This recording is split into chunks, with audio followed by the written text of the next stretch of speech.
Disclaimer: this podcast may include strong language, discussions of mature and potentially disturbing topics, including but not limited to violence, abuse, death, and other frightening or sensitive subject matter. This podcast is intended for mature audiences. Listener discretion is advised. Hey, hi, how are ya? So today's show, it's just me hanging alone.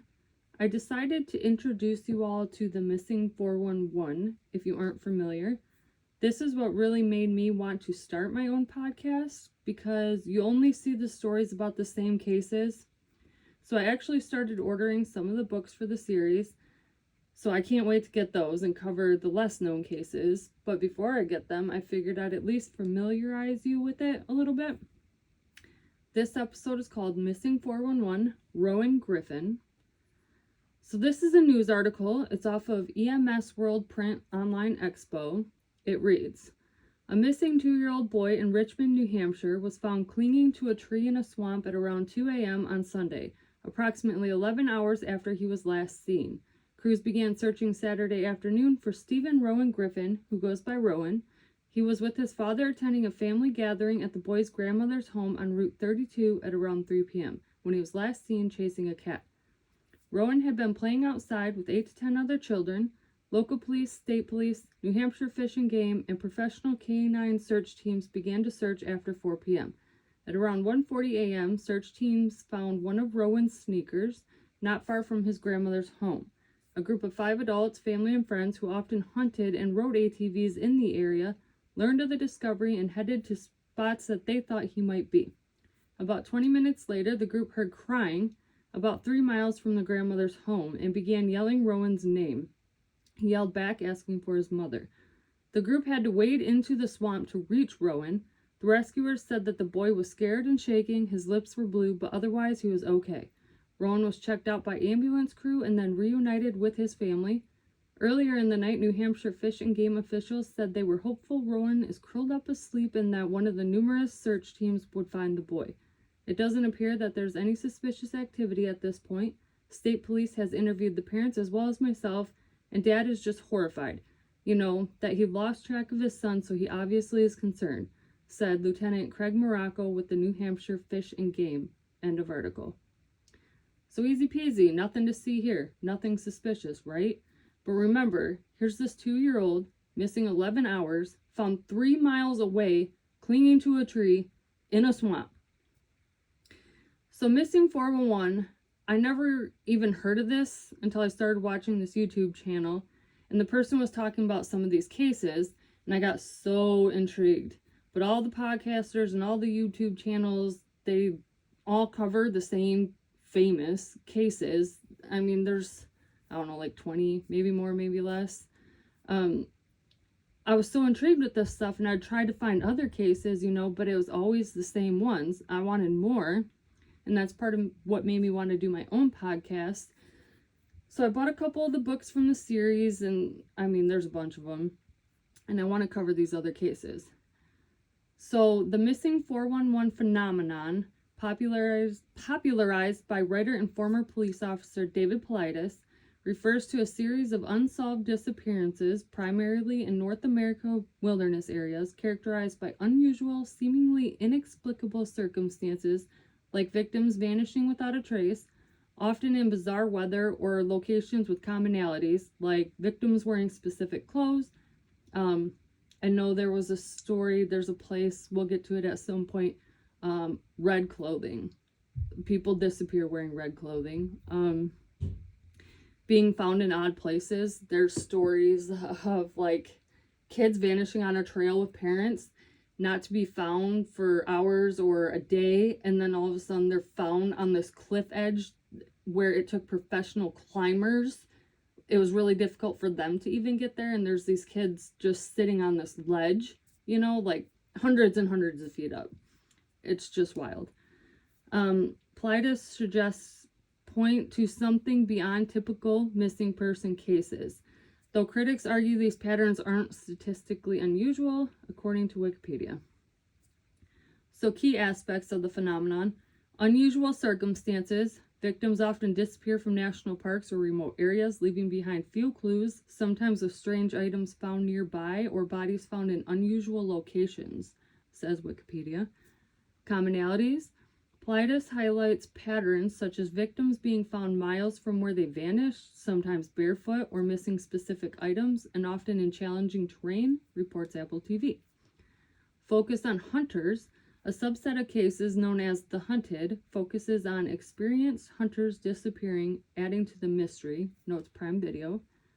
Self-published series. The concept stems from Plitus's books and documentaries like Missing 411, which detail these cases according to Wikipedia. So he does have, you can find stuff on like YouTube and stuff. He does have a couple documentaries, Missing 411, and then I think there's like Missing 411, The Hunted, that covers a few different stories, and they're very interesting. If you haven't heard of them or seen them, watch them. I bet you'll get sucked into it. It's a big old rabbit hole, and it just really makes you wonder like what is going on. So in his first 7 books, he says there's like 1,127 missing people in total that he talks about in those first 7 books or whatever. Of the 1,127 missing people in total, 853 males and 274 females. Do we have man-eaters? Like, that's a lot of men. 479 of them are 0 to 17 years old. 625 of them are 18 and up, and 23 are of unknown age. For whatever reason, there's not a documented age.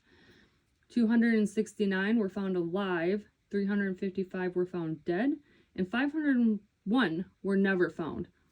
500 bodies never ever found, to me, is astonishing. It's, I don't know. There's just that many bodies or bones just laying around undetected. And this isn't all just in very, very, very, very remote areas. Like, people have gone missing just right there in the open with people around them. It's crazy. Like, how is there not a body or something? Dogs have failed to find scent and track the victim in 81% of the cases. That's a lot. That's like almost all of them, 81%. And as I said before, if it was a person abducting these people, there'd be a scent for dogs to pick up, you know? I don't know.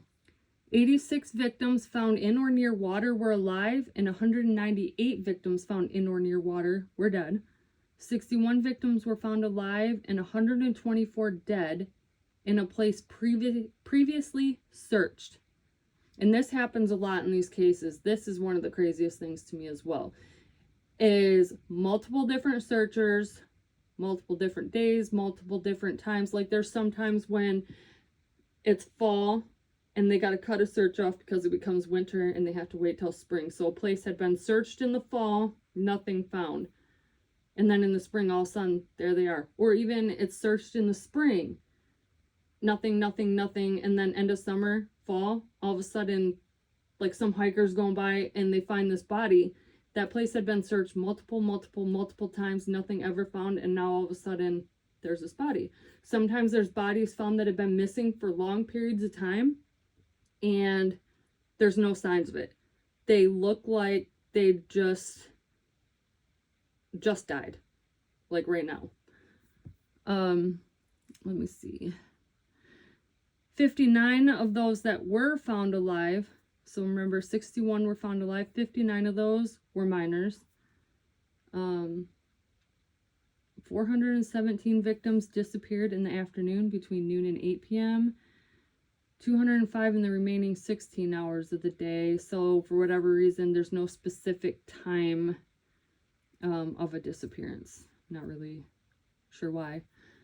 Bad weather adversely affected 381 search and rescue missions, which is 33.8%, but the search outcomes were almost identical with cases where bad weather wasn't even involved. 220 cases involve reports of missing clothing. 117 case descriptions of those 220 mention shoes or socks specifically. So, like, do we have a shoe and sock monster? Because, like, it is weird. Like, sometimes they'll be missing, like, one sock, or there's cases where people's clothes are, like, inside out or backwards, or there's just all kinds of weird stuff. There's a case we'll come across at some point where a guy, I don't take my word for this, I'm trying to recall it off the top of my head, but he disappeared, very unusual circumstances. And when he was eventually found, I believe the upper part of his body wasn't found, or if it was not with the rest of his body. And then his lower part of his body, it was like his jeans and boots or shoes or whatever, but it was like in a sitting position. So like top part of his body just disappeared. But then, what was the weird, I feel like there was like no bones or something except for like his foot bones in the socks or something. It was very, very strange. And again, like just bones, no tissue. So as far as the missing 411 aspect of this case, these people searching for Rowan, when they find him, they see a shoe on a log or whatever, so they start calling for him and they listen and they hear him yelling back, so they find him. They see him in the middle of this like bog. It's swamp, it's deep water. Where he is on this tree, it's just all water all around him, and they're looking around, okay? The water's up to their chests, and as far as they can tell, it's that deep the whole way around. So he's clinging onto this tree. They're waiting to get to him and get him back to safety, and the water's up to their chest. They're fully grown adults. They aren't sure if he knows how to swim. So how did he get to this tree? But the craziest thing is that Rowan was completely dry. Make sense. I have 4 kids, 28, 3, and 9 months. All strong, athletic, smart, outdoorsy. Not one would make it 3 miles through a swamp at 2 years old. I don't think they could even swim at 2. And I know there's kids that can. But to make it through a swamp in the dark, like overnight, you know they're tired. Because he was found around like 2 a.m. You know he's tired. He would have been in bed for hours. But say he did, how is he dry? Like, how did he get to this tree in the middle of water, in the middle of the dark, in the middle of the swamp, dry?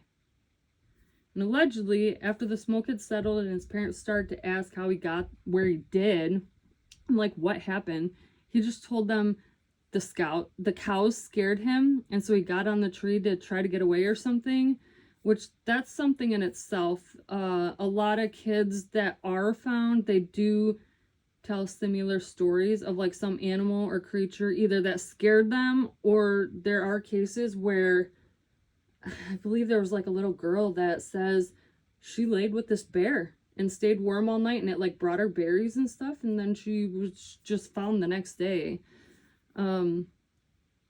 So where he was, there's no cows, not where his grandmother's was, not where he was found. So he either imagined what he saw, or he saw something and he mislabeled it, which I've done that. When I was about 2 or 3, my mom's ex-boyfriend at the time, he was back in our pole barn doing something, and he had the big sliding, like it had this huge sliding door, and it was open. He was in there doing whatever.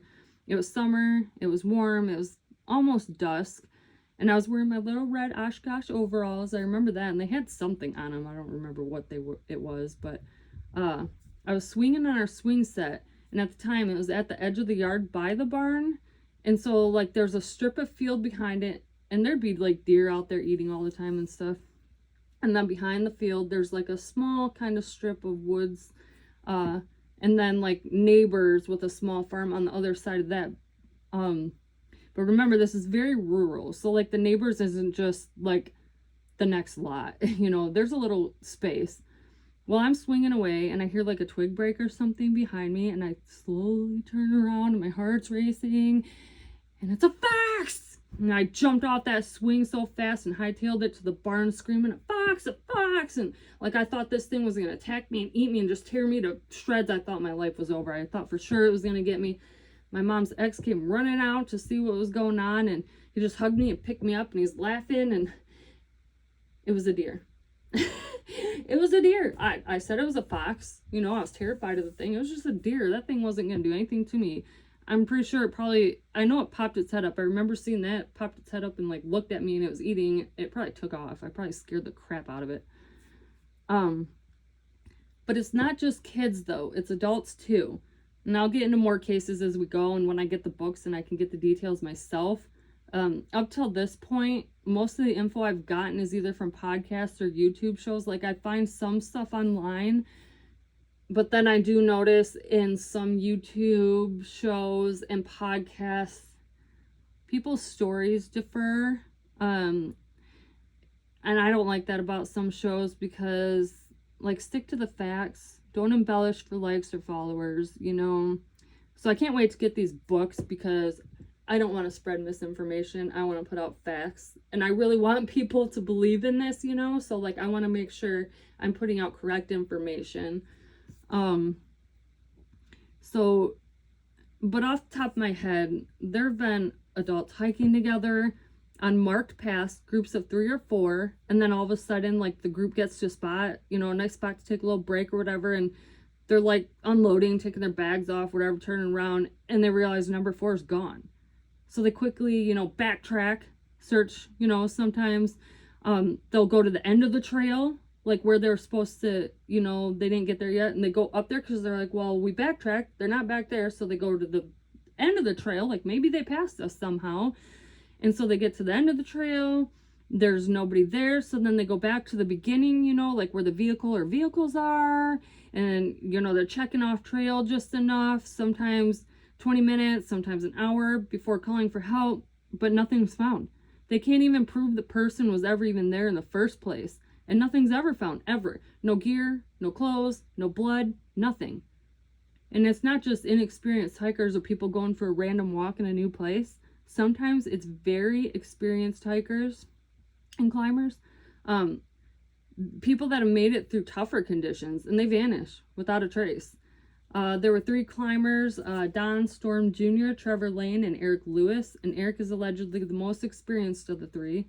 They're at Gibraltar Ledges on Mount Rainier in Washington, and I'm sure I'll cover it in detail sometime because it's wild, but so they're climbing one at a time. So the first 2 get to a point and they wait for the third, Eric, but he's gone.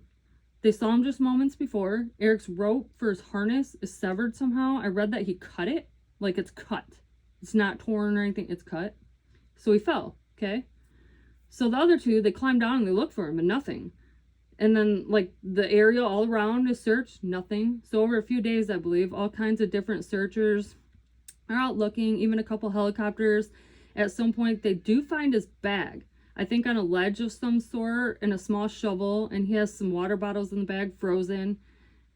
And they find a small ice cave. I'm not clear if it's natural or if they think he dug it, because they do say that it makes them think he survived at least shortly after disappearing. So I'm guessing they think he dug out this little ice cave. But they never find him. No signs, no blood or clothes or anything. And you'll hear over and over in cases, if it was animals, there'd be blood, clothes, drag marks, signs. If they're abducted by another person, there'd be a scent, you know, for dogs to pick up on, footprints, tire tracks. In any case, I 100% believe there'd be a sound, most likely screams, but like, even if a person grabs you and throws a chloroform rag on your face, you know, and you can't scream, at least there would be noise, you know, like the people you're with would, like, you know, hear a little scuffle, a little commotion, a little maybe, you know, like something, but just silence. Like they have no idea anything even happened until they turn around. The person's just gone. There are so many cases and they're so similar. Sometimes they blend. Like, is this Jurassic Park? Did a pterodactyl swoop in and silently just gulp Eric up? Because no tug on the rope, no screams, no evidence. What happened to him? And that's why there's all this research, because there are way too many cases of missing people that just don't make sense.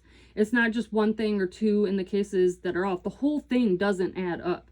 Also, another strange thing in these cases, many involve kids or people with physical or mental disabilities. And in many of them, as soon as the person vanishes, bad weather rolls in fast. Heavy rain or snow making searches really hard or impossible. And I find that weird. Like something supernatural is happening and taking these people and then somehow creating storms to remove any signs of evidence. I can't wait. I could talk for hours and hours about all the missing 411, probably for days or weeks actually, but I just wanted to kind of introduce everyone to that. I don't know if I might do some full 1 hour episodes on cases with more info, and then either shorter episodes for smaller cases or bundle them up. Because there are a lot of cases, and I know that's part of the reason why some of them aren't talked about, because some cases there's literally like nothing to go on other than the name, where they were, age, and like that's it. But still, we can share these people's names and descriptions and where they were, and maybe one day, you know, something will happen, something will be found. I don't know. But yeah, I don't know. Let me know what you think. If I should just do short episodes or bundle them up, make longer ones. So anyways, that's it for this one. Just a short one I could squeeze in alone. So thank you so much for hanging out with me on Strange with Danny. If you enjoyed the episode, don't forget to like, follow, and share it with a fellow strange friend. That's the cheapest, easiest, quickest way to be a good friend. It doesn't have to be your thing, but like, follow and share friends' pages and businesses. It really does help. I appreciate you so much, whether you're driving, working, or hiding from your kids for a few. Thank you for being here. Until next time, keep an open mind, trust your intuition, stay kind, and stay strange.